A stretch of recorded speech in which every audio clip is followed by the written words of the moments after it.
You got executives and reports that say Jimmy Garoppolo and Baker Mayfield are likely going to be released, so every team knows that those players are going to be available then, which probably gives them no leverage in trade discussions. Both have been excused from their current mini camps.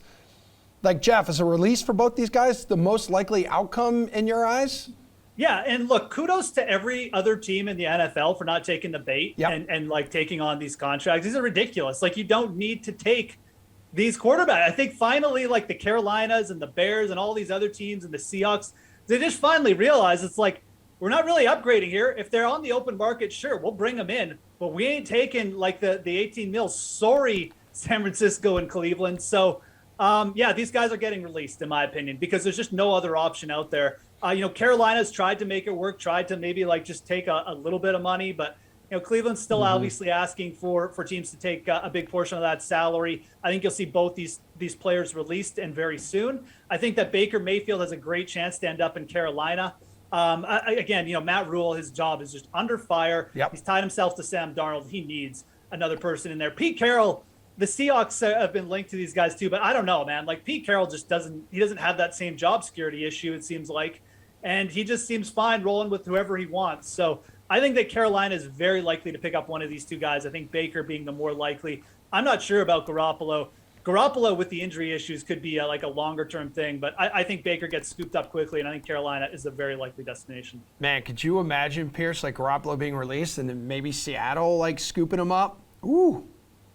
Yeah, well, the interesting thing is, like, you're going to have a guy in Subway commercials who doesn't even have a job. That's kind of interesting, right? I don't even know if most people know who Jimmy Garoppolo is in those Subway commercials. They've got to go out of the way and say, Jimmy Garoppolo, he's a quarterback or something in those commercials so people know.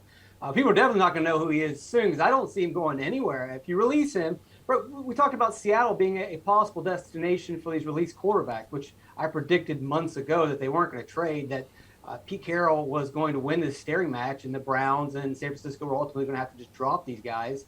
And so now he has the choice between two solid quarterbacks, but why take Jimmy Garoppolo? I mean, he struggles to throw those outside passes, struggles to throw deep balls, and that's what you want with DK Metcalf. That's what you want with Tyler Lockett. So Jimmy Garoppolo really doesn't fit that system. He's also not very mobile. I think the easiest transition from Russell Wilson at his prime to another quarterback similar, if not Geno Smith, is going to be Baker Mayfield, who is slightly still mobile, I think. He's a young quarterback. And it depends on what the shoulder situation is. Is he fully recovered from his injuries? If so, then he could probably still throw the deep ball, and he would be a suitable target there. Another, wrench we can throw in here is, why would the Browns drop him now? They've got a bunch of other issues going on that it doesn't make any sense. They're not going to save any money. The only thing they're going to do is do someone a favor by releasing him now and allowing him to go work out with another team. What if that happens to be a division rival? Like, there's just no point now for the 49ers or Cleveland to release him at the moment. I would wait and just let them sweat it out as long as possible.